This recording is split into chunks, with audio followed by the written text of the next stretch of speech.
नमस्कार दोस्तों, मेरा नाम है रोहित सिंघल और मैं हूं एक चार्टर्ड अकाउंटेंट सीए।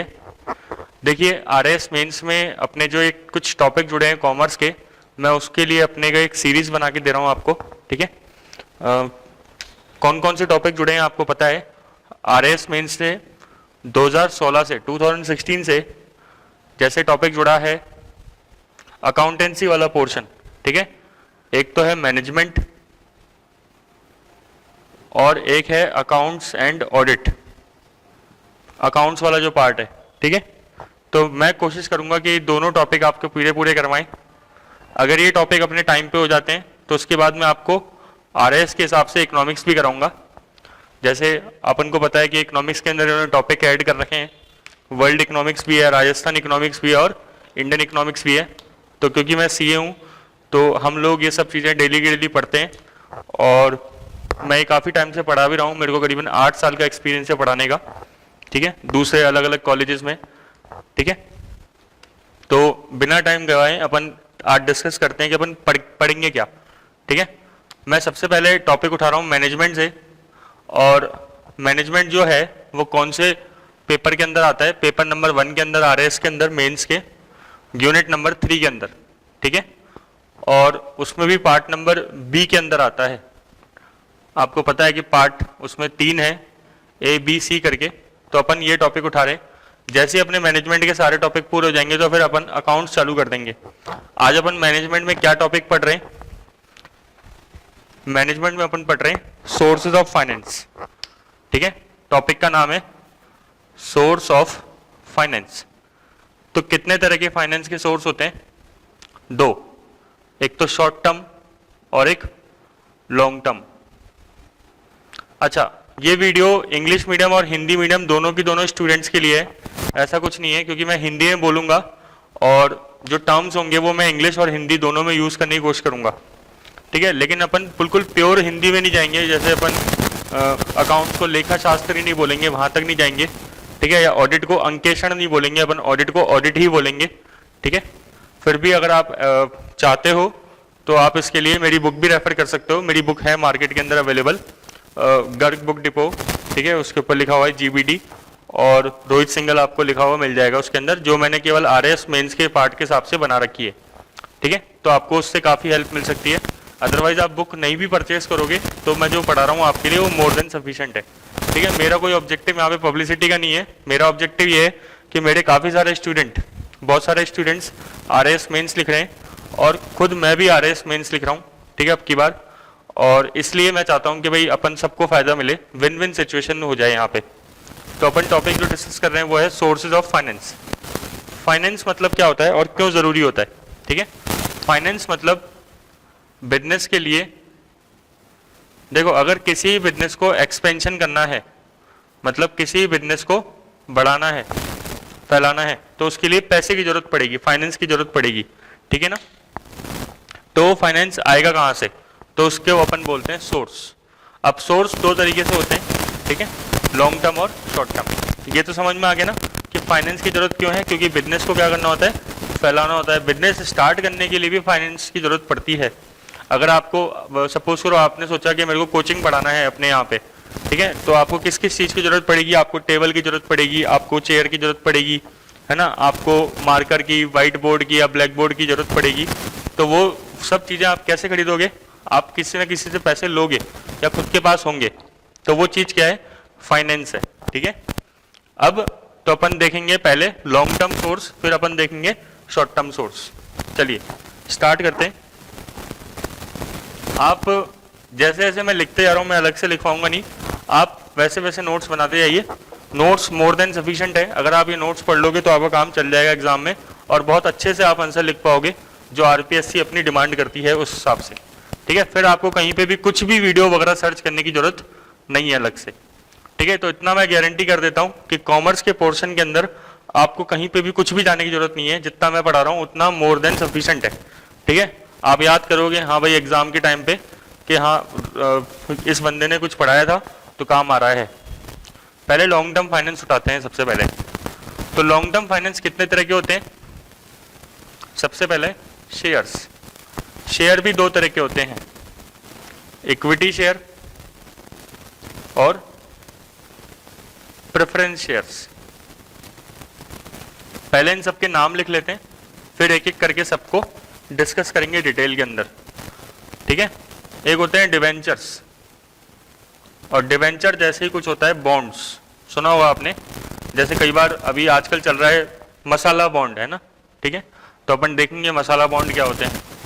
अपन नए नए एग्जाम्पल लिखेंगे तो आंसर मतलब अपने आंसर में अच्छा रिफ्लेक्शन जाता है, इंप्रेशन जाता है।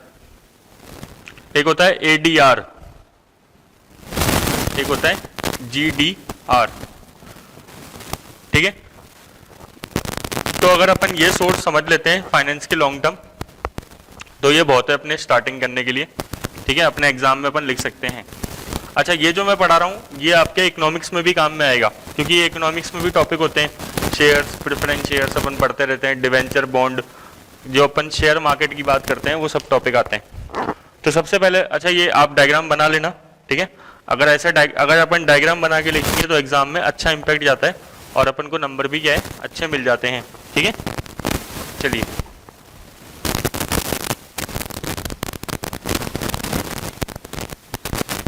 तो सबसे पहले मैं आता हूं किस पे, शेयर्स पे। लॉन्ग टर्म फाइनेंस चालू कर रहे हैं और उसमें सबसे पहला टॉपिक कौन सा उठा रहे हैं, शेयर्स उठा रहे हैं, ठीक है। अब जरा शेयर क्या होता है जरा समझो। शेयर को अपन बोलते हैं अंश, हिंदी में इसका क्या नाम होता है, अंश, या आप कह सकते हो हिस्सा। सिंपल लैंग्वेज में अपन इसको बोलते हैं हिस्सा, ठीक है ना। अपन बोलते हैं ना कि भाई जैसे कोई चॉकलेट खा रहा है तो यार दो जने मिलके शेयर करके खाओ, ठीक है। घर वाले भी बोलते हैं कि भाई बहन हो तो शेयर करके खा लो, भाई भाई हो तो शेयर करके खा लो। तो वो क्या है, एक अपन बांट रहे हैं किसी चीज को। यहाँ पे क्या बांट रहे हैं, देखो एक चीज ध्यान समझो, कोई भी कंपनी स्टार्ट करने के लिए किसकी जरूरत पड़ती है, कैपिटल की। कोई भी कंपनी स्टार्ट करने के लिए किसकी जरूरत पड़ती है, कैपिटल। कैपिटल मतलब क्या होता है, पूंजी, ठीक है, पूंजी। तो उसे बोलते हैं कैपिटल। सिंपल पैसे की जरूरत पड़ती है, बिना पैसे के बिजनेस स्टार्ट नहीं हो सकता, ठीक है। अब वो हाँ पैसा चाहे खुद का हो, चाहे बाहर का हो, चाहे मार्केट का हो, चाहे कैसा भी पैसा हो, लेकिन पैसा तो चाहिए बिजनेस स्टार्ट करने के लिए, ठीक है। तो उस पैसे के लिए अपन बोलते हैं उसके लिए पूंजी। अब वो पूंजी आएगी कहाँ से, ठीक है, डिपेंड करता है कि कितनी ज्यादा पूंजी चाहिए, कितनी ज्यादा अमाउंट चाहिए। मैं आपको एक सिंपल एग्जांपल देके समझाता हूँ। आपने एक कंपनी का दोस्तों नाम सुना होगा, यूनिलीवर। किसकी कंपनी है ये है जो लक्स और लैक्मे साबुन, लैक्मे जो क्रीम वगैरह आती है, पॉन्ड्स क्रीम आती है, फेयर एंड लवली आती है, बहुत सारे कॉस्मेटिक प्रोडक्ट आते हैं इसके, ठीक है। तो मान लो इसने एक प्रोडक्ट लॉन्च करा है लक्स, ठीक है। लक्स अपन जानते हैं बहुत अच्छी अच्छी हीरोइंस इसका ऐड करती रहती है लक्स का। तो ये लक्स जो है साबुन, टिकिया जो साबुन की आती है, इसका इन्होंने क्या है स्टार्ट करने की सोच रहे हैं ये। और ये जो साबुन की टिकिया है वो कितने रुपए में लॉन्च करेंगे, 10 रुपए में लॉन्च करेंगे। अब अपन एक सिंपल एग्जांपल समझते हैं, आपको समझ में आएगा कि कितनी आवश्यकता पड़ती है पूंजी की, ठीक है। अब 10 रुपए का एक साबुन है दोस्तों। अपन किसी भी किराने की दुकान पे जाते हैं तो अपन को कम से कम, आप देखोगे उससे पूछोगे लक्स मिल जाएगा, तो वो बोलेगा हाँ लक्स मिल जाएगा। उसको कम से कम सोचो उसके पास कितने लक्स के साबुन होंगे, 50 तो होंगे ना, ठीक है। 50 सोप तो होंगे, या 50 पैकेट तो होंगे 10 रुपए वाले आराम से, कम किसी भी दुकान पे जाओगे। अब आप सोचो आप जिस भी एरिया में रहते हो उधर कितनी दुकान होगी ऐसी परचूनी की या किराने की जहां पे लक्स मिल जाएगा। आप जिस भी एरिया में रहते हो, कैसा भी एरिया, कम से कम 10 दुकानें तो होगी, ठीक है। ये मैं मल्टीप्लाई का साइन बना रहा हूं बार बार, ठीक है। तो कम से कम 10 दुकानें तो होगी वहां पे ऐसी। अच्छा, अब आप ये सोचो कि वो जो आपका एरिया है जिसमें आप रहते हो, है ना, और जिस जिले में आप रहते हो उस जिले में वैसे एरिया कितने हैं जिसमें आप रहते हो, समझ रहे हो। मान लो मैं रहता हूं जयपुर के अंदर, ठीक है, और मैं रहता हूं जयपुर के अंदर एक जगह है मानसरोवर, ठीक है। मानसरोवर भी, या फिर अग्रवाल फार्म कह लो आप। तो पूरे जयपुर में अग्रवाल फार्म जैसी 50 जगह है, ठीक है, जिसकी अग्रवाल फार्म जैसी आबादी होगी। तो मान लो कि कितने एरिया हैं, 50 एरियाज पूरे जिले के अंदर, ठीक है। तो जयपुर जिले के अंदर मानसरोवर जैसे वो एरिया जैसे जहां पे मैं रहता हूं कितने कितने है, ऐसे 50 एरिया हैं, ठीक है। अब जयपुर जैसे पूरे राजस्थान में कितने डिस्ट्रिक्ट हैं? 33 जिले हैं। और राजस्थान जैसे भारत में कितने राज्य हैं? 19 राज्य हैं, ठीक है।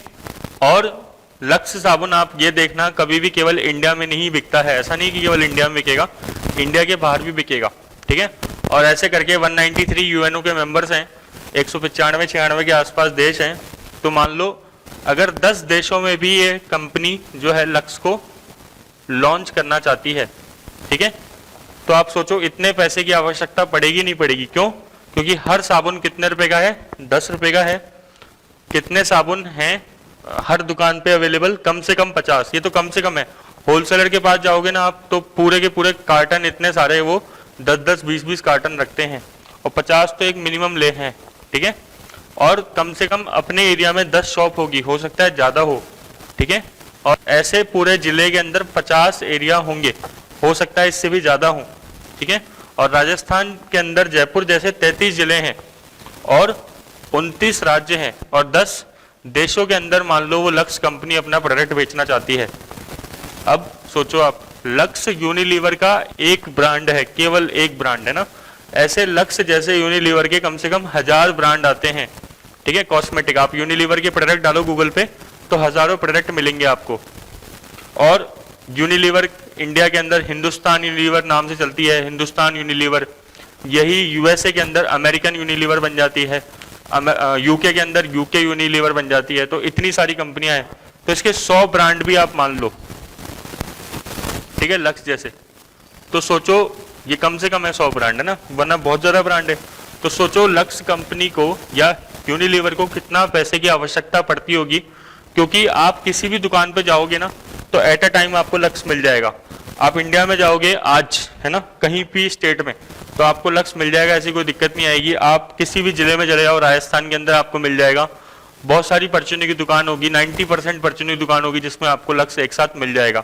तो सोचो कंपनी ने इतना सारा उत्पादन भी तो किया होगा ना, एक साथ प्रोडक्शन भी तो किया होगा, उसको प्रोडक्शन में कितना खर्चा आया होगा। मैंने 10 रुपए एमआरपी ली है तो आप उसकी 8 रुपए कॉस्ट मान लो, 7 रुपए कॉस्ट मान लो, 7 रुपए लागत मान लो, ठीक है। तो उतने रुपए तो कंपनी को खर्च करने पड़ेंगे ना उसको बनाने के अंदर। तो कंपनी ने कितना सारा प्रोडक्ट एक साथ बनाया होगा, तो आप ये सोचिए। तो इतने सारे पैसे की आवश्यकता है कंपनी को, तो मतलब ये सारा पैसा आपको लगता है कोई बैंक दे पाएगा? ठीक है, नहीं दे पाएगा।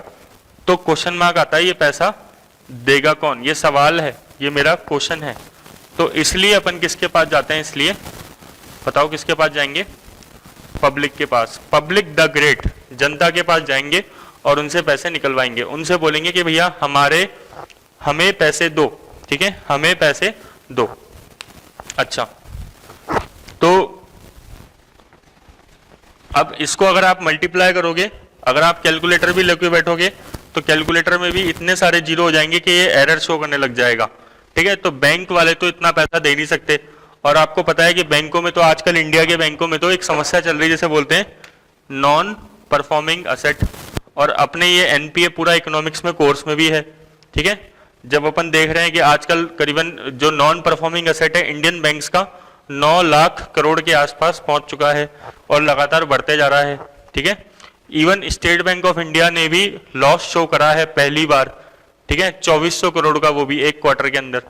तो आप सोचो नॉन परफॉर्मिंग एसेट की समस्या कितनी है। तो बैंक तो कॉर्पोरेट को लोन देंगे नहीं, तो अब ये कॉर्पोरेट जाएंगे कहां पे लोन लेने? कॉर्पोरेट कहेंगे, इन कंपनीज को कॉर्पोरेट कहते हैं, ठीक है। क्या नाम है इन कंपनीज को, क्या बोलते हैं? कॉर्पोरेट्स। तो अब ये कंपनियां किधर जाती है लोन लेने के लिए, पैसा लेने के लिए? सारा पब्लिक के पास जाती है, ठीक है। और अब बताओ हिंदुस्तान की जनसंख्या कितनी है? 130 करोड़ से ज्यादा है, ठीक है, 130 करोड़ से ज्यादा है। हम इनसे पैसे मांगेंगे, ठीक है, हम इनसे पैसे मांगेंगे, मतलब कंपनी इनसे पैसे मांगेगी।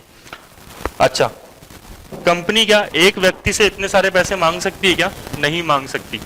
तो कंपनी बहुत सारे लोगों से पैसे मांगेगी। तो मान लो जैसे टोटल जो अमाउंट है, अपन ने जो अभी इतना बड़ा अमाउंट लिखा, वो आ रहा है 40,000 करोड़ एग्जाम्पल। इतना क्यों? क्योंकि आप देखो जब कंपनियां शेयर इशू करती है तो वो इतने ही अमाउंट का होता है। आप चेक करना 2008 के अंदर रिलायंस पावर लिमिटेड का शेयर आया था, RPL, Reliance power limited, Anil Ambani company थी। तो चेक करना इसने कितने रुपए के शेयर इशू करे थे। तो ये अमाउंट तो नहीं था, खैर इससे थोड़ा कम था, लेकिन वो भी बहुत ही मोटा अमाउंट था। तो ये रिलायंस पावर लिमिटेड किसके पास गई थी, लोगों किसके पास गई थी शेयर इशू करने के लिए, मतलब पैसा लेने के लिए? ये गई थी पब्लिक के पास, ठीक है। और पब्लिक से इन्होंने पैसा लिया था। और पैसा कैसे लिया था? शेयर इशू करके। इसे क्या बोलते हैं? शेयर इशू करना। इशू मतलब क्या होता है? इशू मतलब होता है शेयर को बेचना, मतलब कंपनी के पास, या निर्गमन करना, हिंदी में बोलते हैं इसको प्योरली, इशू को निर्गमन, ठीक है। अब एक चीज ध्यान सुन लो भाई, आपको शेयर वाला टॉपिक बिल्कुल अच्छे से समझ में आना चाहिए। ऐसा क्यों जरूरी है? क्योंकि मैनेजमेंट के अंदर ही जो अपन ये टॉपिक पढ़ रहे हैं ना, मैनेजमेंट के अंदर ही इसके बाद सोर्स ऑफ फाइनेंस के बाद लॉन्ग टर्म शॉर्ट टर्म के बाद एक और टॉपिक है cost of capital. Cost of capital तभी समझ में आएगा। और एक और टॉपिक है कैपिटल स्ट्रक्चर। कैपिटल स्ट्रक्चर और कॉस्ट ऑफ कैपिटल तभी समझ में आएगा जब आपको शेयर और डिबेंचर के बारे में पूरा अच्छी तरीके से समझ में आएगा, वरना फिर दिक्कत आ जाएगी, है ना। वरना फिर अपन क्या है, उस टॉपिक को अच्छे तरीके से नहीं समझ पाएंगे और पूरा रट के जाएंगे, और एग्जाम में अगर थोड़ा सा भी घुमा फिर आगे क्वेश्चन आ गया तो अपन अटेम्प्ट नहीं कर पाएंगे, ठीक है। तो अपन को पीएचडी नहीं करनी है किसी भी टॉपिक में, लेकिन अपन को 10% के आसपास डीप में जाना पड़ेगा। 100% डीप में मैं नहीं लेके जा रहा आपको, क्योंकि आपको कॉमर्स का मेरे को सीए नहीं बनाना, ठीक है। लेकिन आपको 10% डीप के अंदर मेरे को लेके जाना पड़ेगा, ताकि आपके इकोनॉमिक्स के और सब चीजों के कॉन्सेप्ट क्लियर हो जाए और अपन एग्जाम में हर क्वेश्चन का आंसर दे पाए, ठीक है। चलो, तो बताओ कंपनी शेयर क्यों इशू करती है? समझ में आ गया क्या? जितना बड़ा अमाउंट चाहिए होता है वो बैंकों के पास भी अवेलेबल नहीं होता, और हो भी तो कोई फर्क नहीं पड़ता। कंपनियां तो डायरेक्ट किसके पास जा रही है? पब्लिक के पास जा रही है, ठीक है। पब्लिक सब उसके पास खूब सारा पैसा है, लेकिन क्या एक जने के पास है क्या? नहीं है। तो मान लो अब किसी कंपनी को 40,000 करोड़ रुपए चाहिए, ठीक है, तो एक जने के पास नहीं जाएगी। तो अब कंपनी बोलेगी हम एक कागज निकालते हैं, ठीक है।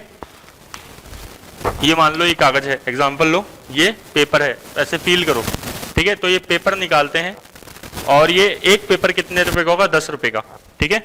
तो कंपनी इस पेपर को किसको देगी? आपको, शेयर होल्डर को, पब्लिक को, ठीक है। तो आप इस शेयर को खरीदो मुझसे, आप मेरे को कितने रुपए दो? आप मेरे को 10 रुपए दो, और मैं आपको उसके बदले क्या दूंगा? ये पेपर दूंगा, ठीक है। तो ये शेयर है। ऐसे 10-10 रुपए की कंपनी एक शेयर डिवाइड कर देगी। तो बताओ ऐसे 40,000 करोड़ रुपए टोटल मंगाने हैं, तो कितने कितने पेपर हो जाएंगे? ऐसे बताओ, 40,000 करोड़ डिवाइड बाय 10 रुपए, ये हो जाएंगे 4,000 करोड़ शेयर। इन शेयर को क्या बोलेंगे? आप बोल सकते हैं पेपर, ठीक है। तो आप ये पेपर खरीदो और मुझे 10-10 रुपए दे के जाओ। तो अब जैसे आप लोग हो, जैसे यहां पे है एक पर्सन राम, ये है श्याम, ये है हरि, ठीक है। तो राम, श्याम और हरि तीनों की तीनों क्या कर रहे हैं? शेयर खरीद रहे हैं। लेकिन राम हो सकता है कि एक शेयर खरीदे, तो राम एक शेयर खरीदेगा तो कंपनी को कितने रुपए देगा? 10 रुपए। हो सकता है श्याम 100 शेयर खरीदे, तो 100 शेयर अगर श्याम खरीदेगा तो हर एक शेयर के कितने रुपए देगा? 10 रुपए। तो 100 शेयर के कितने दे देगा? 1,000 रुपए। और मान लो हरी है, वो 1 लाख शेयर खरीद ले, ठीक है। वो हरी कितने शेयर खरीद ले? 1 लाख। और हर शेयर कितने का है? 10 रुपए का। तो 1 लाख इंटू 10 कितना होता है? 10 लाख रुपए। समझ में आ गया? ऐसे बहुत सारे लोग क्या करेंगे? शेयर खरीदेंगे, ठीक है।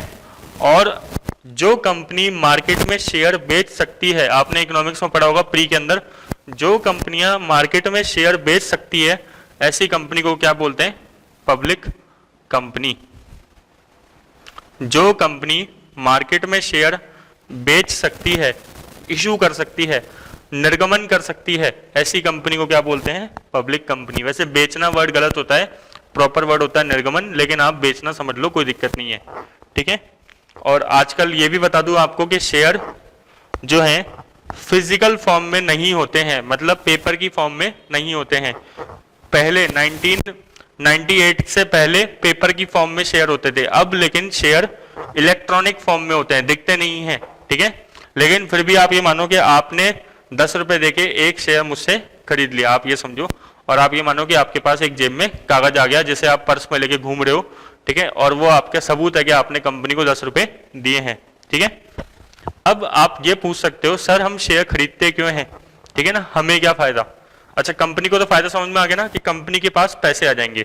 अच्छा, कंपनी इस पैसे करेगी क्या, कंपनी इससे बिजनेस करेगी। अब कंपनी रिलायंस मान लो है, पूरा का पूरा पावर प्लांट डाल रही है, तो इतना पैसा उसको जरूरत है, ठीक है, सपोज करो, तो उससे फिर वो प्रॉफिट कमाएगी, ठीक है। तो ये कंपनियां इसलिए इतना सारा पैसा उगा रही है क्योंकि उसको बाद में क्या करना है, इस पैसे को कहीं ना कहीं इन्वेस्ट करना है। अब आप ये सोच रहे होंगे कि ये राम श्याम हरी या फिर आप खुद क्या बेवकूफ हैं क्या कि अपन इतने सारे लोग, मतलब इतने सारे लोग कंपनी को पैसा क्यों देंगे, किस रीजन के हिसाब से देंगे। तो ये अपन को पता होना चाहिए कि भाई वो पैसा क्यों देंगे, क्या रीजन है, इसका लॉजिक है।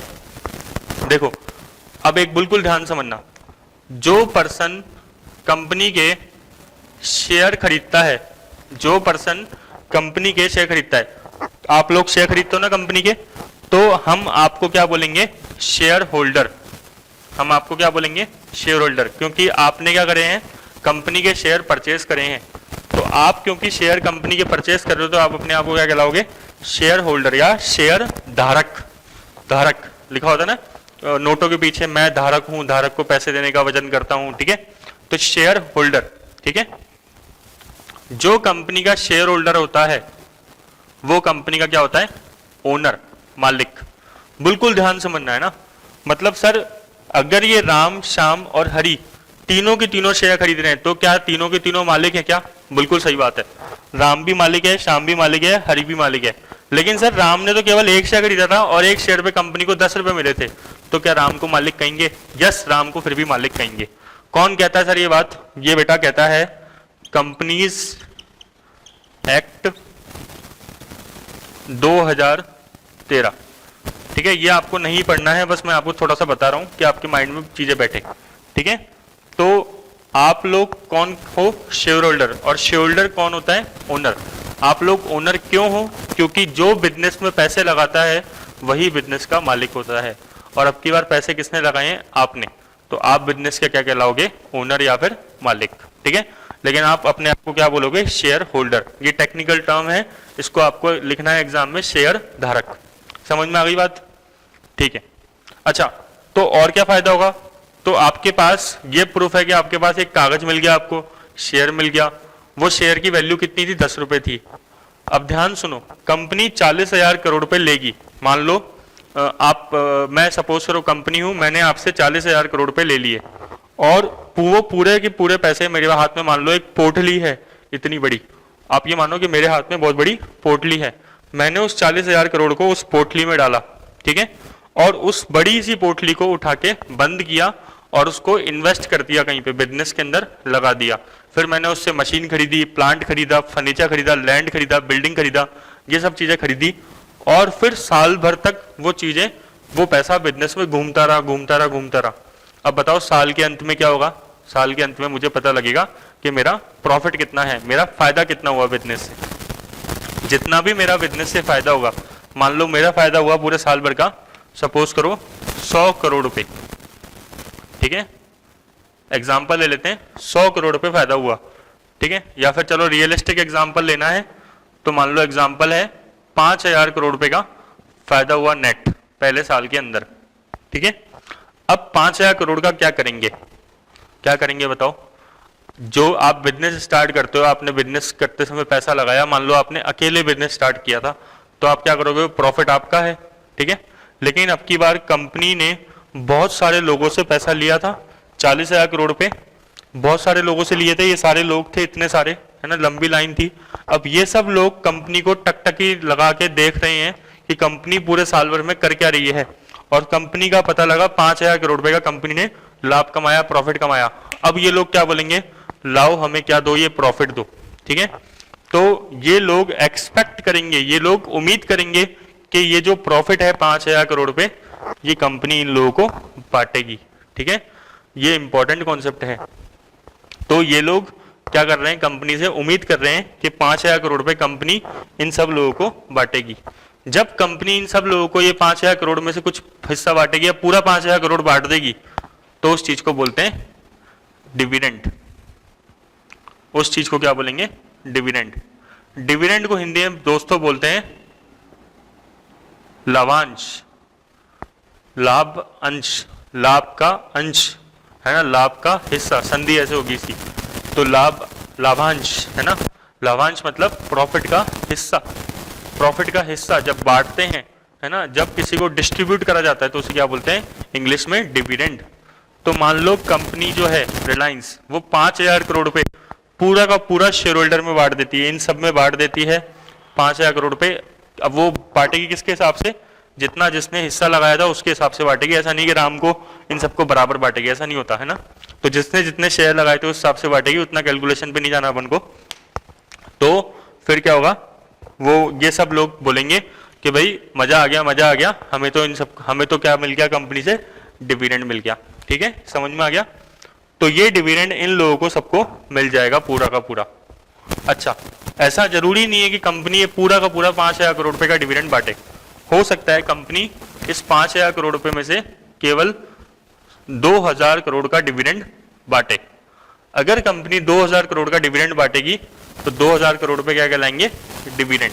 ठीक है, लेकिन कंपनी ने कितने करोड़ रुपए का डिविडेंड नहीं बांटा, सोचो कंपनी ने कितना प्रॉफिट बचा लिया, 3,000 करोड़, 5,000 का प्रॉफिट हुआ था टोटल, 2,000 बांट दिया, तो जो 2,000 बांट दिया वो क्या है, डिविडेंड। जो 3,000 नहीं बांटा ना, वो कंपनी ने बचा लिया, उसको अकाउंट्स की लैंग्वेज में बोलते हैं रिजर्व्स। ठीक है, इंपॉर्टेंट शब्द है रिजर्व्स, याद रखना है। रिजर्व्स को एक और नाम दिया जाता है रिटेन अर्निंग्स, रिटेन अर्निंग्स। ठीक है, तो ये क्लास आपकी फर्स्ट है, पहली है, इसलिए मैं आपको अकाउंट्स के एक एक टर्म वापस से बता रहा हूँ ढंग से। ठीक है, ये 3-4 चैप्टर में अपने काम आएंगे और पूरी अकाउंट्स में काम आएंगे, तो बिल्कुल अच्छे से समझ लो। आपको कुछ भी कहीं पे भी कुछ और पढ़ने की जरूरत ही नहीं है, ना किसी टीचर के पास जाना है, सबसे बेस्ट टीचर आपके सामने खड़ा है, आप ये मान लो। ठीक है, तो आप बिल्कुल मेरे पे विश्वास कर सकते हो। ठीक है, तो 5,000 करोड़ का प्रॉफिट है कंपनी का टोटल, कंपनी उसमें से कितने का डिविडेंड बांट रही है, 2,000 करोड़ का। अगर ऐसा है तो 2,000 करोड़ डिविडेंड हो जाएगा। और कंपनी ने कितने का प्रॉफिट नहीं बांटा, कंपनी ने 3,000 करोड़ का प्रॉफिट नहीं बांटा। कंपनी ने क्यों नहीं बांटा, क्योंकि कंपनी इसको बचाना चाहती है, तो उसे क्या बोलते हैं, रिजर्व्स या रिटेन अर्निंग। मैं आपको और भी सिंपल तरीके से बताता हूँ। ठीक है, आपके जेब में 100 रुपए पड़े हैं, आप बताओ उसका क्या कर सकते हो। आपके जेब में 100 रुपए रखे हैं, तो आप उसका क्या कर सकते हो। आपके पास 2 ऑप्शन है, या तो आप उसको खर्च कर सकते हो या आप उसको बचा सकते हो। अगर खर्च कर देते हो, ठीक है, तो क्या होगा कि आप उस पैसे को इस्तेमाल कर लोगे, यूज कर लोगे अपने अंदर, है ना। ठीक है, लेकिन बचाओगे तो क्या होगा, कल को उस पैसे को आप बचाने के बाद इन्वेस्ट कर सकते हो अपने बिजनेस के अंदर, कहीं पे भी इन्वेस्ट कर सकते हो ना। तो जो बचा रहे हैं पैसे को, उसको क्या बोल रहे हैं, रिजर्व्स। ठीक है, तो जो बचा रहे हैं पैसे को उसको क्या बोल रहे हैं, रिजर्व्स या रिटेन अर्निंग्स। ठीक है, इसको रिजर्व्स मतलब क्या है, जैसे अपनी पेट्रोल की टंकी होती है बाइक की, ठीक है, कार की, उसके अंदर भी आप देखते होंगे कि रिजर्व का होता है ऑप्शन। एक्टिवा के अंदर भी शायद होता है रिजर्व का ऑप्शन। ठीक है, तो जो लास्ट में जो पेट्रोल होता है वो अपन लास्ट में काम में लेते हैं। ठीक है, वरना अपन ऊपर ऊपर का पेट्रोल काम में लेते हैं। ठीक है, समझ में आ गया क्या। तो आपको ये समझ में आ जाना चाहिए अब अच्छी तरीके से कि शेयर क्या होते हैं। क्या होते हैं शेयर, शेयर मतलब हिस्सा, अंश। समझ में आ गया। कंपनी ने 40,000 करोड़ के टुकड़े कर दिए, हर टुकड़े का अमाउंट कितना है, 10 रुपए। अब वो लोगों की मर्जी है कि कितने रुपए के शेयर, कितने शेयर वो खरीदें, कितने हिस्से खरीदें। ठीक है, जब भी मैं शेयर बोलूं तो आपके दिमाग में डस्टर आना चाहिए। आपकी डस्टर मत समझो, ये डस्टर नहीं है, आपके लिए क्या है, पेपर है। ठीक है, तो आप ये शेयर खरीदोगे और फिर शेयर खरीदने के बाद मैं आपको ये मतलब ये डस्टर दे दूंगा, ये पेपर दे दूंगा, और आप मुझे इसके बदले पैसे दे दोगे। मैं कंपनी हूं, मैं इस पैसे को बिजनेस में इन्वेस्ट करूंगा और मेरे पास जो पूरे साल भर में प्रॉफिट आएगा, आप मुझसे उम्मीद करोगे कि ये जो कंपनी है ये हमें इसके बदले डिविडेंड दे दे। ठीक है, अब वो मेरे पे डिपेंड करता है कि मैं डिविडेंड दूं या नहीं दूं। तो फिर आप, लेकिन अगर मान लो मैंने डिविडेंड नहीं दिया, सपोज करो ऐसा भी हो सकता है कि ना मैंने 5,000 करोड़ रुपए कमाए, मैं कंपनी हूं और मैंने आपको 1 रुपए का भी डिविडेंड नहीं दिया, ऐसा भी हो सकता है। लेकिन फिर आप बोलोगे सर हम तो बगावत कर देंगे क्योंकि हमें तो फायदा ही नहीं हुआ कुछ, हम तो क्रांति ला देंगे देश के अंदर। तो ऐसा कुछ नहीं होगा, क्योंकि आप ही लोग कहोगे कि हम के कंपनी हमें डिविडेंड मत दो। ठीक है, तो आप सोच रहे होंगे ऐसा क्यों? कंपनी ने कितने कमाए? 5,000 करोड़। कंपनी ने डिविडेंड कितना बांटा? बिल्कुल भी नहीं बांटा, 0 का डिविडेंड बांटा। तो कंपनी ने रिजर्व्स कितने बनाए, मतलब रिटेन अर्निंग कितनी बनाई? 5,000 करोड़ की। ठीक है, इससे कंपनी को क्या फायदा होगा? कंपनी को यह फायदा होगा कि जो शेयर की जो वैल्यू है ना, वो क्या होगी? बढ़ेगी। आपने ये शेयर कितने में खरीदा था? 10 रुपए के अंदर। अगर मैं मतलब कंपनी अच्छा परफॉर्म करता हूं साल भर के अंदर, तो इस 10 रुपए के शेयर की वैल्यू जो है मार्केट में बढ़ती जाएगी। आप जब चाहो इस शेयर को कहीं पे भी बेच सकते हो। और आपको पता है शेयर बेचने के लिए क्या होता है, कौन सी जगह होती है? Share market. ठीक है, अब वो शेयर मार्केट कोई सा भी हो सकता है, नेशनल स्टॉक एक्सचेंज भी हो सकता है या बॉम्बे स्टॉक एक्सचेंज भी हो सकता है। ठीक है, वो शेयर आराम से कहीं पे भी बिक सकता है। लेकिन अगर आप चाहते हो कि मतलब मैं कंपनी ग्रो करते रहे, तो आप हमेशा बोलोगे कि कंपनी को डिविडेंड नहीं बांटना चाहिए, और आप इससे खुश भी रहोगे, संतुष्ट भी रहोगे, क्योंकि आपको ये मतलब है कि शेयर की वैल्यू बढ़ रही है। मैं आपको एक सिंपल सा उदाहरण देता हूं इसका। आपने एक पर्सन का नाम सुना होगा जिसका नाम है स्टीव जॉब्स। स्टीव जॉब्स का नाम लेते अपने दिमाग में क्या आता है? एप्पल। एप्पल कंपनी अपने दिमाग में आती है। दोस्तों अपन को पता होगा कि एप्पल का जो सीईओ थे 2010 या 9 के अंदर इनकी डेथ हुई थी, एग्जैक्टली मेरे को ये नहीं पता। जब तक ये जिंदा थे तब तक इनकी कंपनी ने 1 रुपए का भी शेयर होल्डर को डिविडेंड नहीं बांटा।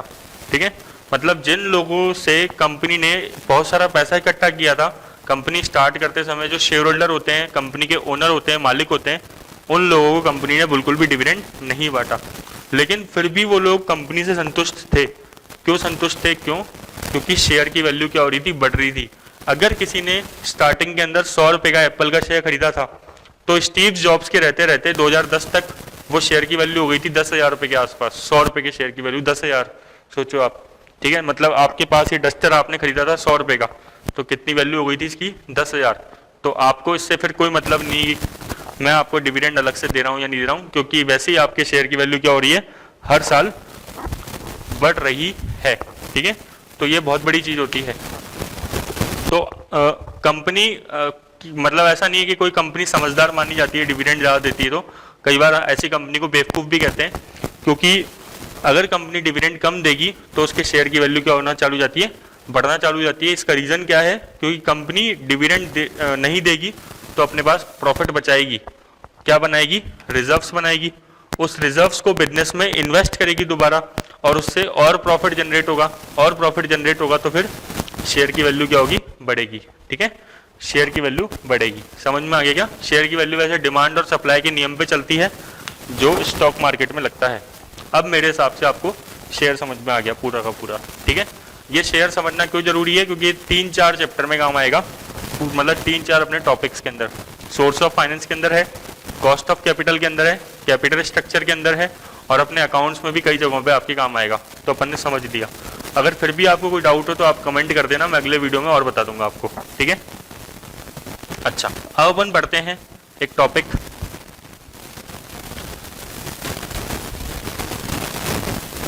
जिस टॉपिक का दोस्तों नाम रहेगा इक्विटी शेयर और प्रेफरेंस शेयर में डिफरेंस। ठीक है, तो अपन एक टॉपिक पढ़ने जा रहे हैं, इक्विटी शेयर प्रेफरेंस शेयर्स के बीच में डिफरेंस क्या होता है। अपन को ये तो समझ में आ गया कि शेयर क्या होते हैं। अपन देखते हैं इक्विटी शेयर और प्रेफरेंस शेयर क्या होते हैं, इनके बीच में क्या डिफरेंस होता है। डिफरेंस से आपको कहानी जल्दी समझ में आएगी, एग्जाम में डिफरेंस पूछा जा सकता है, इंपॉर्टेंट टॉपिक है, ध्यान रखना। ठीक है, देखो दोनों मालिक हैं। पहली बात तो क्या है, दोनों की दोनों मालिक है, लेकिन कौन प्योर मालिक है? प्योर ओनर है, प्योर ओनर है इक्विटी शेयर। ठीक है, तो ये प्योर ओनर नहीं है। ठीक है, मतलब दोनों में से मेन ओनर कौन है? Equity share holder main owner है। ठीक है, अभी और समझ में आ जाएगा। अभी आपको एग्जांपल देके बताऊंगा, बढ़िया सा एकदम, है ना। बिल्कुल ध्यान दो, कोई दिक्कत नहीं है, समझाने की टेंशन मेरे पे छोड़ दो। नहीं समझ में आए क्लास के बाद तो बोलना। अच्छा, इक्विटी शेयर पे कंपनी की rate of dividend, rate of dividend, dividend समझ में आ गया, लाभांश, फिक्स नहीं रहती है। फिक्स नहीं, क्रॉस का साइन मतलब नहीं, है ना, ये क्रॉस का मल्टीप्लाई नहीं है, तो नो फिक्स रेट। मतलब कभी कंपनी इक्विटी शेयर को डिविडेंड देती है, कभी कंपनी इक्विटी शेयर को डिविडेंड नहीं देती है। लेकिन प्रेफरेंस शेयर, इसको शॉर्ट में पीएस लिख देता हूं मैं ना, प्रेफरेंस शेयर्स पे रेट ऑफ डिविडेंड क्या रहती है? फिक्स रेट ऑफ डिविडेंड रहती है। ठीक है, तो मान लो ये शेयर है, कौन सा शेयर है? प्रेफरेंस। तो जब मैं आपको ये शेयर बेचूंगा तो आप मेरे से एक क्वेश्चन पूछोगे कि सर या कंपनी, आप मेरे को कितना डिविडेंड दोगे? तो मैं कहूंगा मैं आपको नहीं बता रहा कितना डिविडेंड दूंगा। तो आप बोलोगे कि चीटिंग कर रहे हो, क्योंकि आप कौन सा शेयर बेच रहे हो, मैं आपको कौन सा शेयर बेच रही हूँ? Preference share. प्रेफरेंस शेयर पे पहले से ही रेट ऑफ डिविडेंड क्या करनी पड़ती है? फिक्स करनी पड़ती है। लेकिन इक्विटी शेयर पे पहले से रेट ऑफ डिविडेंड क्या है? फिक्स नहीं होती है। तो मैंने आपको ये डस्टर बेचा, ये शेयर बेचा और ये प्रेफरेंस शेयर है, तो इस पे रेट ऑफ डिविडेंड क्या करनी पड़ेगी? मुझे पहले से ही फिक्स पड़ेगी। अब वो कितनी भी हो मेरे को बतानी पड़ेगी। मान लो 10% डिविडेंड है तो 10% मुझे बता के आपको देना पड़ेगा। ठीक है, एग्जाम्पल लिया है 10%, 12 भी हो सकता है, 8 भी हो सकता है, 10 भी हो सकता है, कितना भी हो सकता है। ठीक है, तीसरी बात, अगर मान लो कंपनी डिविडेंड देना चाहती है, क्या इक्विटी शेयर को डिविडेंड देना जरूरी है क्या? नहीं। प्रेफरेंस शेयर को देना जरूरी है क्या? हाँ। ठीक है, लेकिन लॉस होता है ना, तो किसी को भी डिविडेंड देने की जरूरत नहीं है, ये भी ध्यान रखना। अगर लॉस ही हो जाता है कंपनी को, तो ना तो इक्विटी शेयर को डिविडेंड देना पड़ेगा ना प्रेफरेंस शेयर को। क्यों? क्योंकि डिविडेंड का हिंदी मीनिंग क्या होता है? लाभांश। लाभांश मतलब लाभ का अंश। अगर कंपनी को प्रॉफिट ही नहीं है तो फिर क्या आएगा? लाभ का अंश। ना लाभ है ना अंश है। ठीक है, तो ध्यान रखना, समझ लो अच्छी तरीके से। अगर कंपनी को प्रॉफिट होता है तो किसको डिविडेंड देना जरूरी है? प्रेफरेंस को देना जरूरी है, कंपलसरी देना ही पड़ेगा। ठीक है, प्रॉफिट है तो। इक्विटी शेयर को डिविडेंड देना जरूरी है क्या? नहीं है। ठीक है, फिर जरूरी इक्विटी शेयर को डिविडेंड देना नहीं होता है। लेकिन अगर लॉस है, कंपनी नुकसान खा रही है, तो फिर किसी को भी डिविडेंड देने की आवश्यकता नहीं होती है। ठीक है, अगला पॉइंट, थर्ड पॉइंट पे आते हैं। मान लो अगर कंपनी के पास प्रॉफिट है, ठीक है, तो पहले कंपनी किसको डिविडेंड देगी? प्रेफरेंस शेयर को या इक्विटी शेयर को? देखो शब्द क्या लिखा है, प्रेफरेंस। प्रेफरेंस क्या होता है? प्राथमिकता, इसलिए इसका नाम पड़ा है प्रेफरेंस पहले। ठीक है, तो पहले किसको डिविडेंड देना है? First dividend paid to preference shares. पहले डिविडेंड किसको पे करेंगे? इन शेयर्स को, प्रेफरेंस शेयर को। तो उसके बाद देन डिविडेंड किसको पे करेंगे अपन?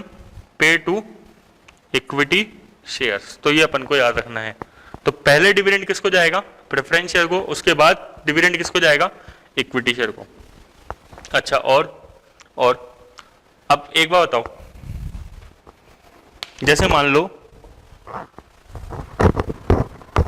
मान लो ये शेयर है, ठीक है, मान लो ये प्रेफरेंस शेयर है, तो मैंने आपको ये प्रेफरेंस शेयर बेचा, आपने मेरे को 10 रुपए दे दिए। अब आप एक क्वेश्चन भी पूछोगे कि सर कितना डिविडेंड दोगे? मैंने कहा दे देंगे यार, 12% डिविडेंड दे देंगे आपको हर साल, टेंशन मत लो, लाओ आप तो पैसे दो जल्दी से। तो आपने पैसे दे दिए मेरे को। फिर आप एक और क्वेश्चन पूछोगे कि अच्छा ये बताओ, मैंने 12 रुपए जो दिए मेरे को कब वापस दोगे? ठीक है ना, आप ये क्वेश्चन पूछोगे ना, तो इसे बोलते हैं रिडम्पशन, शोधन। ठीक है, इसे क्या बोलते हैं? रिडम्पशन। इसको हिंदी में बोलते हैं शोधन।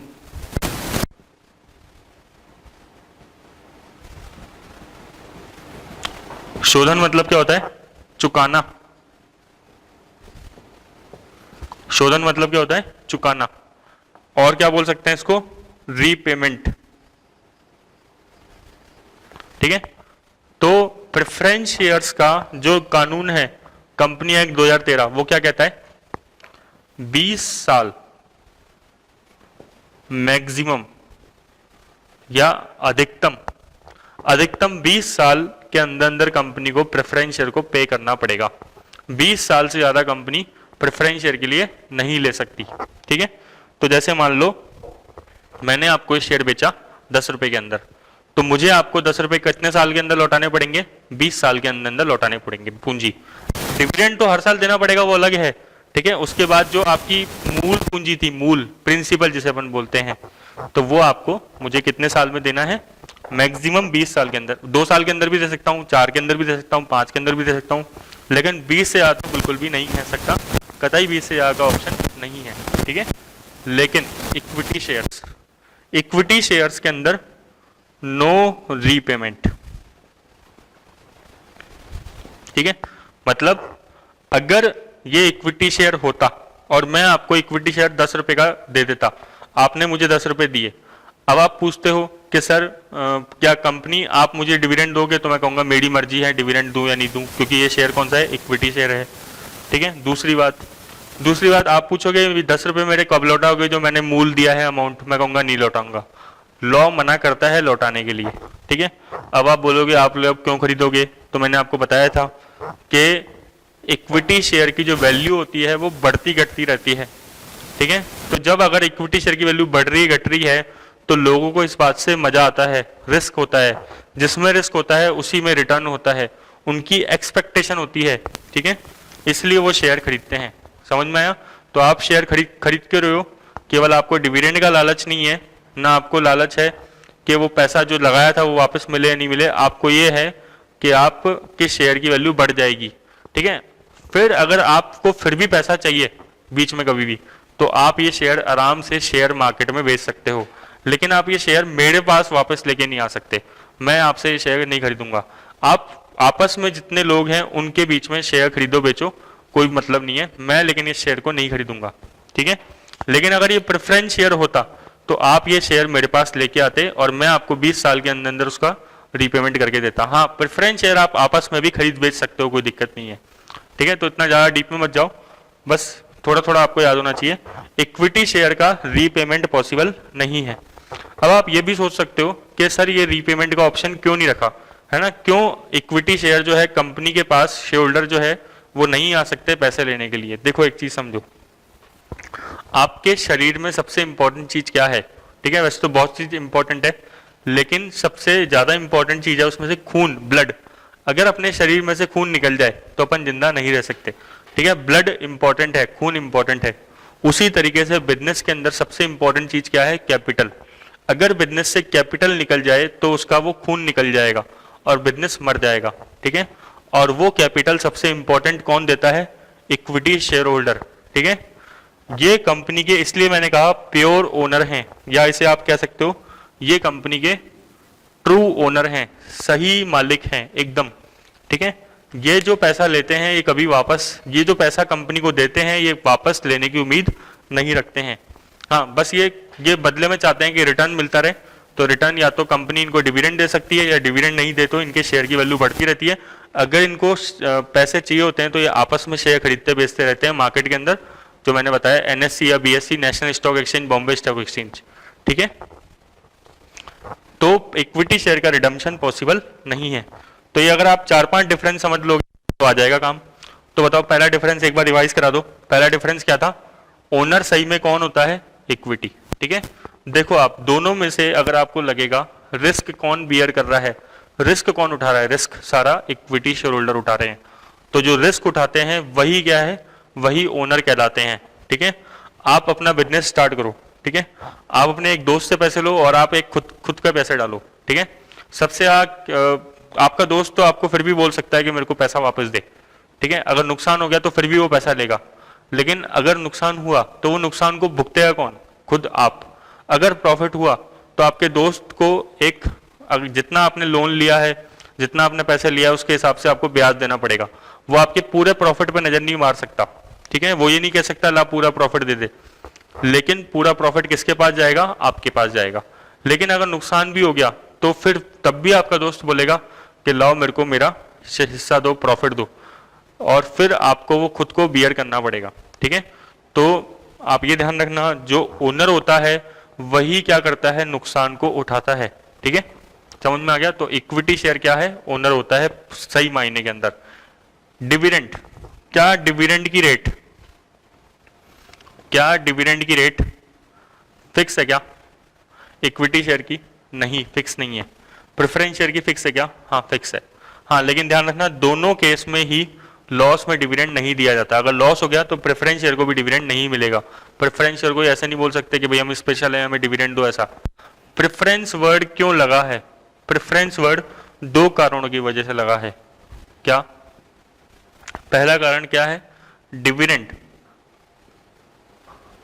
डिविडेंड में प्राथमिकता किसको मिलेगी, पहले डिविडेंड मिलेगा प्रेफरेंस शेयर को, और अगर कंपनी की मर्जी है और प्रॉफिट बचा तो डिविडेंड मिलेगा किसको, इक्विटी शेयर को। दूसरी बात अब मैं आपको बताता हूं। हमने कहा कि कभी भी कंपनी अच्छा एक चीज और ये भी समझ लो। ठीक है, प्रेफरेंस समझ में आ गया। प्रेफरेंस पहले किसको मिलेगी, प्रेफरेंस शेयर्स को डिविडेंड के रूप में। डिविडेंड जो है पहले किसको दिया जाएगा, प्रेफरेंस शेयर को, उसके बाद डिविडेंड किसको दिया जाएगा, इक्विटी शेयर को दिया जाएगा।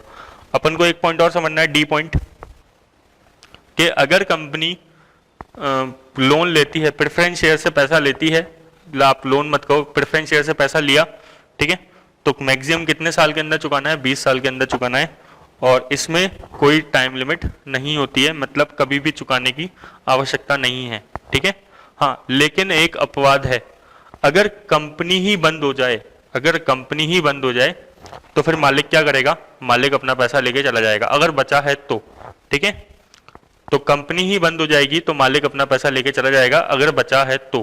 ठीक है, तो ये तो कंपनी जिंदा है, डी पॉइंट में कंपनी जिंदा है। ठीक है, अगर कंपनी मर गई मतलब उसे बोलते हैं लिक्विडेशन। लिक्विडेशन को अपन बोलते हैं समापन। ठीक है, तो समापन की स्थिति के अंदर बताओ पहले किसको पैसा दिया जाएगा, इक्विटी शेयर को, प्रेफरेंस शेयर को, दोनों में से किसको दिया जाएगा। पहले प्रेफरेंस किसको मिलेगी, फर्स्ट प्रेफरेंस मिलेगी टू प्रेफरेंस शेयर, उसके बाद फिर उसके बाद किसका नंबर आएगा, इक्विटी शेयर का। तभी मैंने आपको बोला था प्रेफरेंस शेयर के दो पॉइंट होते हैं। प्रेफरेंस किस किस चीज में मिलती है प्रेफरेंस शेयर को, पहला तो डिविडेंड के अंदर, और दूसरा अगर कंपनी बंद हो जाए, कंपनी का लिक्विडेशन हो जाए, तो फिर पहले किसको पेमेंट मिलेगा, प्रेफरेंस शेयर को, उसके बाद फिर पेमेंट मिलेगा किसको, इक्विटी शेयर को पेमेंट मिलेगा। ठीक है, तो मैंने आपको बहुत मेहनत करके समझाया है, तो प्लीज अगर फिर भी कोई दिक्कत आए तो पूछ लेना। ठीक है, बाकी हो सकता है यार कि आपको समझने में हो सकता है कि कुछ एक दिक्कत आई हो, क्योंकि आपके लिए टॉपिक नया है। ठीक है, फिर भी मैं पूरी कोशिश कर रहा हूं कि आपको एग्जाम्पल देके समझा रहा हूं। ठीक है, चलो, लेकिन इतनी गारंटी है कि आपको जितना मैं डिटेल में पढ़ा रहा हूँ उससे ज़्यादा डिटेल में पढ़ने की जरूरत नहीं है, क्योंकि मैं ऑलरेडी बहुत ज़्यादा डिटेल में पढ़ा रहा हूँ। और मेरे डिटेल में पढ़ाने का कारण ये है कि इस टॉपिक से, शेयर से और डिबेंचर से कई सारी चीज़ें आगे तक लिंक करती है। अगर ये टॉपिक अभी समझ में नहीं आएगा तो अपन आगे के टॉपिक को रटना चालू कर देंगे। और अपन जानते हैं कि वैसे भी आरएस में रटने का बहुत सारा है, ऑलरेडी फैक्चुअल बहुत है आरएस में, तो अपन ज़्यादा रटे नहीं तो ज़्यादा बढ़िया है। ठीक है, अब अपन एक और टॉपिक बढ़िया समझते हैं जिसका नाम है डिवेंचर्स। ठीक है, अब अपन एक और टॉपिक बढ़िया समझते हैं जिसका नाम है डिवेंचर। डिवेंचर दोस्तों लोन होता है। जैसे शेयर क्या होते थे, शेयर होते थे मालिक, ठीक है, वैसे ही डिवेंचर क्या होता है, लोन। अब अपन देखते हैं दोनों में डिफरेंस क्या होता है, शेयर और डिवेंचर, और उसी डिफरेंस के अंदर अपन समझेंगे, जैसे अपन ने इक्विटी शेयर और प्रेफरेंस शेयर में समझा था दोनों का मतलब, वैसे ही अपन समझने की कोशिश करेंगे। ठीक है,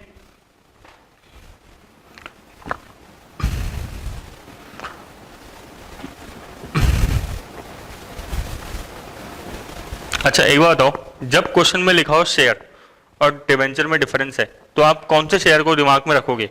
तब आप दिमाग में रखना इक्विटी शेयर को, क्योंकि रियल में सबसे बड़े शेयर्स कौन से होते हैं? इक्विटी। वैसे आपको लगता होगा कि कंपनी ज्यादातर शेयर बेचती होगी इक्विटी या प्रेफरेंस, क्या लगता है कौन से शेयर ज्यादा बेचती है कंपनी, इक्विटी या प्रेफरेंस? लोग बाग कौन से शेयर खरीदते होंगे, इक्विटी या प्रेफरेंस? आपको लग रहा होगा प्रेफरेंस, लेकिन आंसर है गलत। सबसे ज्यादा जो लोग बाग शेयर खरीदते हैं वो होते हैं इक्विटी।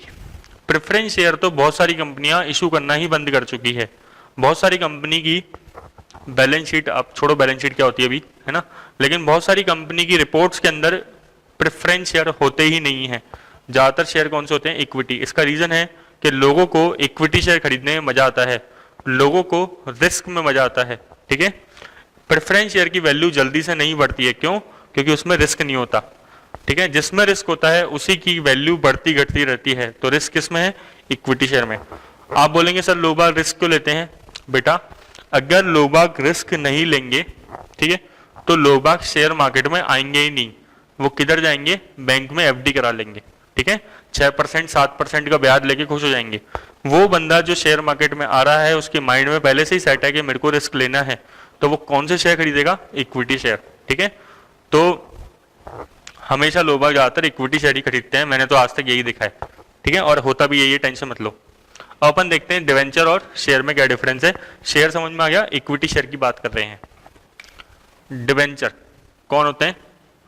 लोन, ठीक है, ऋण। अच्छा इसको हिंदी में क्या कहते हैं? ऐसे ऐसे अपन बचपन में लिखते थे ना यार, ऋण ऋण ऋषि वाला है ना, तो मैं अभी तो मेरे से वो रा लिखा नहीं जा रहा, सॉरी है ना, तो मैंने ये वाला रा लिख दिया, वो रा ऋषि वाला है, ठीक है। ऋण पत्र। तो शेयर तो अंश होते हैं ना, हिंदी में क्या कहते हैं शेयर को? अंश कहते हैं, ठीक है। बताओ डिवेंचर कौन होते हैं? लोन, ऋण। शेयर कौन होते हैं? मालिक, मतलब ओनर। ऐसे एग्जाम में लिखोगे बिल्कुल अच्छी तरीके से नंबर मिल जाएंगे, कोई दिक्कत नहीं है। सेकंड पॉइंट, डिबेंचर को कंपनी क्या देती है? ब्याज। ब्याज की रेट क्या होती है? फिक्स। ब्याज की रेट पहले से क्या होती है? फिक्स होती है। शेयर पे कंपनी क्या देती है हर साल? जैसे डिबेंचर पे कंपनी हर साल क्या देती है? ब्याज। वैसे ही शेयर पे क्या देती है? डिविडेंड। डिविडेंड को हिंदी में क्या बोलते हैं? लाभांश, ठीक है। बताओ इक्विटी शेयर पे डिविडेंड की रेट फिक्स थी क्या? बताओ। नहीं है, ठीक है। अगली बात, क्या हर साल एक इंटरेस्ट देना कंपलसरी है क्या? यस, इंटरेस्ट का पेमेंट कंपलसरी है, मतलब अनिवार्य है, अनिवार्य जरूरी है, कंपनी को देना ही पड़ेगा ब्याज। सर अगर कंपनी लॉस में है तो भी कंपनी को ब्याज देना पड़ेगा। इवन अगर कंपनी नुकसान में भी हो जाए तो भी कंपनी को ब्याज देना पड़ेगा। अब आप याद करो थर्ड पॉइंट इसमें, क्या डिविडेंड इक्विटी शेयर को देना कंपलसरी है क्या? नहीं है। और अगर लॉस है तो फिर तो डिविडेंड देने की जरूरत ही नहीं है, चाहे इक्विटी हो चाहे प्रेफरेंस हो, ठीक है। तो no, dividend is not compulsory. तो अभी आप माइंड में रखो इक्विटी शेयर, ठीक है। तो डिविडेंड इक्विटी शेयर को कंपलसरी नहीं होता, तभी तो फर्क, नाम चेंज हो गया ना, यहाँ पे इंटरेस्ट हो गया वरना डिविडेंड हो गया। मिलेंगे तो वरना गांधी जी के नोट ही ना, तो नाम फिर भी चेंज हो गया। क्यों हुआ? क्योंकि कंपल्सन का डिफरेंस है। इसमें इंटरेस्ट देना कंपलसरी है, देना ही पड़ेगा, अनिवार्य है, लेकिन डिविडेंड जरूरी नहीं होता देना। समझ में आ गया क्या? फोर्थ पॉइंट, अगर अच्छा, क्या डिवेंचर होल्डर को उनका जो उन्होंने पैसे, ये डिवेंचर है, ठीक है, ये पेपर क्या है? डिवेंचर। मेरे को पैसे, अच्छा डिवेंचर क्या होता है? वही पैसे, ठीक है ना। कंपनी पैसे ले रही है, क्यों ले रही है? क्योंकि कंपनी को बिजनेस चलाना है, अपना एक्सपेंड करना है। मान लो 40,000 करोड़ की कंपनी ने डिवेंचर इशू कर दिया बिल्कुल सेम अमाउंट के, ठीक है। तो आपने मुझसे डिवेंचर खरीद लिया, तो मैंने आपको ये डिवेंचर बेच दिया, ये लो पकड़ो, और आपसे मैंने पैसे ले लिए, ठीक है। अब आपके माइंड में दो क्वेश्चन आएंगे कि सर इसके बदले क्या, कंपनी इसके बदले क्या दोगे? तो मैं कहूंगा हर साल ब्याज दूंगा। आप बोलोगे दूसरी चीज क्या दोगे, तो मैं कहूंगा आपको इस अमाउंट का पेमेंट कर दूंगा, आपने जो 10 रुपए दिए थे ना मेरे को, उसका पेमेंट कर दूंगा 3 साल के अंदर, 4 साल के अंदर अंदर।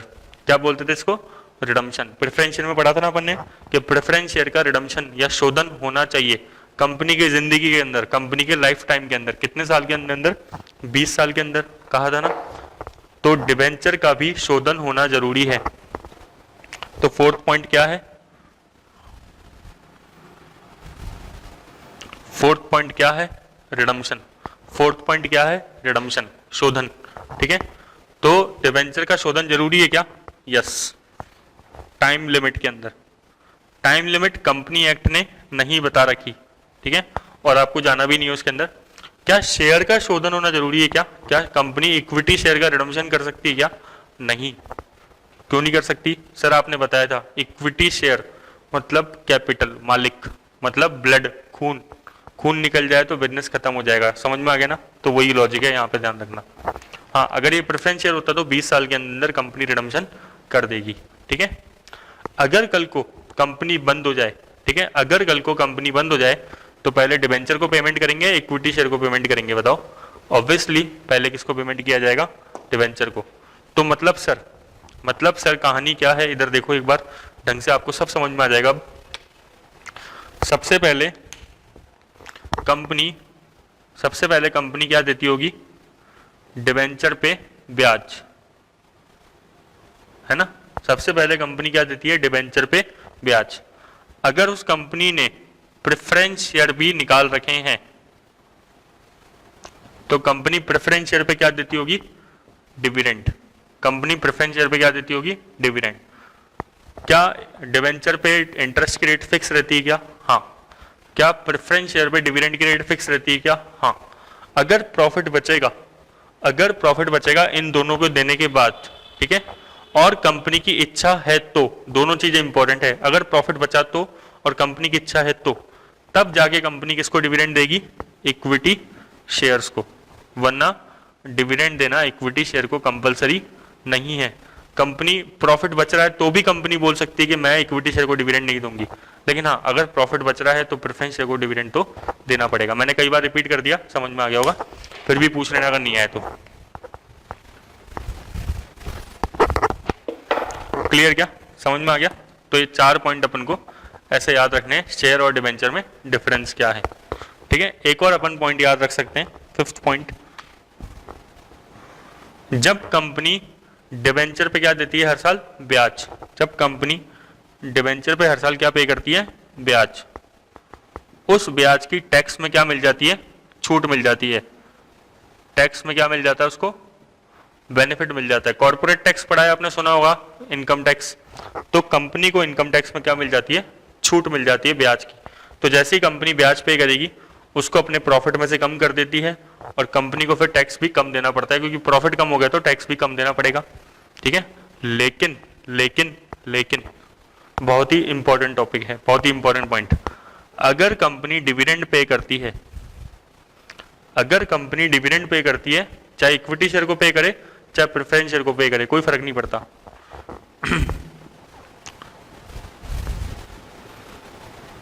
कंपनी को डिविडेंड पे टैक्स की छूट नहीं मिलती है।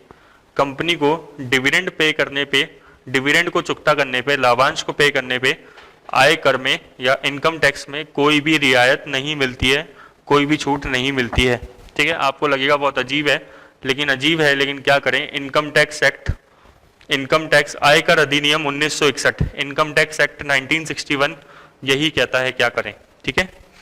तो कंपनियां इसलिए क्या है, इंटरेस्ट पे तो छूट ले पाती है, इंटरेस्ट पे करने पे, लेकिन किस पे छूट नहीं ले सकती, डिविडेंड पे करने पे छूट नहीं ले सकती, ठीक है। समझ में आ गया।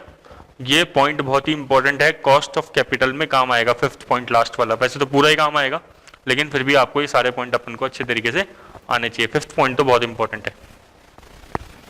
चलो बताओ अपन ने क्या क्या पढ़ लिया, शेयर पढ़ लिया, डिबेंचर पढ़ लिया, और क्या पढ़ लिया, शेयर के अंदर अपन ने दोनों टाइप पढ़ लिए, इक्विटी शेयर और प्रेफरेंस शेयर्स। तो अपन ने एक तरीके से 3 टॉपिक पढ़ लिए, ठीक है। अब अपन देखते हैं क्या,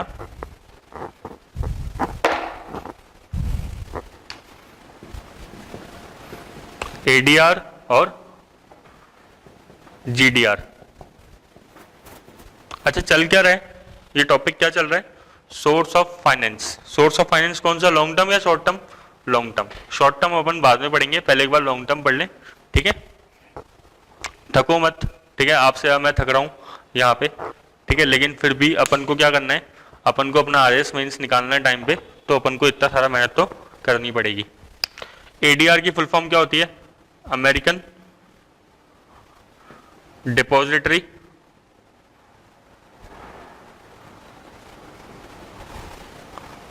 रिसिप्ट, अमेरिकन डिपॉजिटरी रिसिप्ट।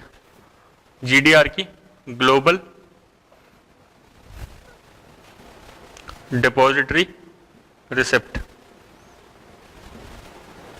अब आप बिल्कुल ध्यान सुनो, अब अगर आपको शेयर वगैरह समझ में आ गया तो आराम समझ में आएगा। ये सब क्या है, सोर्स ऑफ फाइनेंस, पैसा लेने के तरीके, ठीक है। अमेरिकन डिपॉजिटरी रिसिप्ट क्या होता है, जब कोई इंडिया की कंपनी, ध्यान समझना, जब कोई इंडिया की कंपनी अमेरिका के डॉलर चाहती है लोन में, है ना, अमेरिका में जाके शेयर इशू करती है, ठीक है। जब कोई इंडिया की कंपनी अमेरिका में जाके शेयर इशू करती है, क्यों, क्योंकि उसको क्या चाहिए, डॉलर, फॉरेन करेंसी चाहिए, ठीक है। क्यों चाहिए, अब वो कुछ भी रीजन हो सकता है, ठीक है। इंडिया की वो कंपनी है, वो बहुत सारा उसको डॉलर की रिक्वायरमेंट रहती है, वो बहुत सारे यूएस वगैरह से माल खरीदती है, ठीक है, या किसी और देश से माल खरीदती है, उसको डॉलर की आवश्यकता पड़ती है, तो उसको किसी भी रीजन की वजह से, या उसको अपनी गुडविल बढ़ानी है इंडिया के बाहर, तो वो क्या कर सकती है, अमेरिका के मार्केट में जाके शेयर इशू कर रही है। तो अगर कोई इंडियन कंपनी अमेरिका के मार्केट में जाके शेयर इशू करेगी तो उसे क्या बोलते हैं, American depository receipt. If Indian company issue share outside India, which country, in America, in US, then it is called ADR, American Depository Receipt। लेकिन अगर कोई इंडियन कंपनी शेयर इशू करे कहां पे, अमेरिका के अलावा किसी भी देश के अंदर, सपोज करो यूके में, ठीक है, या फिर फ्रांस में, या कहीं पे भी, है ना, यूरोप में, कहीं पे भी, किसी भी कंट्री में, यूरोप में, अफ्रीका में, कहीं पे भी, तो ऐसे शेयर्स को बोलेंगे जीडीआर। मतलब इंडिया की कंपनी रिलायंस अगर यूएस में जाके शेयर इशू कर रही है तो उसे क्या बोलेंगे, एडीआर। इंडिया की कंपनी रिलायंस अगर यूएस के अलावा किसी भी देश में शेयर इशू कर रही है तो उसे क्या बोलेंगे, जीडीआर। समझ में आ गया, ठीक है, तो समझ में आ गया होगा आराम से आपको, ठीक है। तो कितने सोर्स पढ़ लिए अपन ने, टोटल 5। अब मैं थोड़ा बैठ जाता हूं और आपको एक बार रिवाइज कराने की कोशिश करता हूं, ठीक है। तो बताओ पहले क्या था, सबसे पहले शेयर था। तो शेयर कितने प्रकार के होते हैं, 2, इक्विटी शेयर और प्रेफरेंस शेयर। बताओ इक्विटी शेयर के अंदर सबसे मेन खास बात क्या है, इक्विटी शेयर बिल्कुल सही मायनों में मालिक होते हैं। सबसे पहला अपन बिल्कुल आराम सोचो, ठीक है ना, बिल्कुल रिवीजन करो, बिल्कुल भागा दौड़ी मत करो, कहीं पे भी नहीं जाना, अपन को भागना नहीं है। तो इक्विटी शेयर क्यों ओनर होते हैं, क्योंकि वो पैसा लगाते हैं, ठीक है, उनको रेट ऑफ डिविडेंड फिक्स नहीं मिलता है, उनका रीपेमेंट कंपनी के लाइफ टाइम में नहीं हो सकता। रीपेमेंट कब होगा, अगर कंपनी का लिक्विडेशन हो गया है, कंपनी का समापन हो गया है और कंपनी के पास पैसा बचा है, सबको पे करने के बाद, सबको मतलब पहले डिबेंचर को पे करने के बाद, फिर प्रेफरेंस शेयर को पे करने के बाद, फिर अगर इक्विटी शेयर को पैसा बच रहा है तो कंपनी इक्विटी शेयर को पेमेंट करेगी, ठीक है।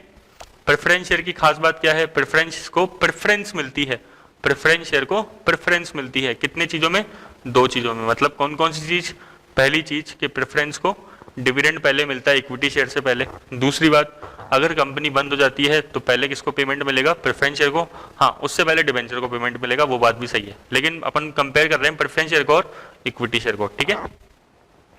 फिर अपन ने डिबेंचर पढ़ा, डिबेंचर क्या होता है, लोन होता है, ठीक है। शेयर कौन होते हैं, ओनर्स होते हैं, ठीक है, ये इंपॉर्टेंट पॉइंट है।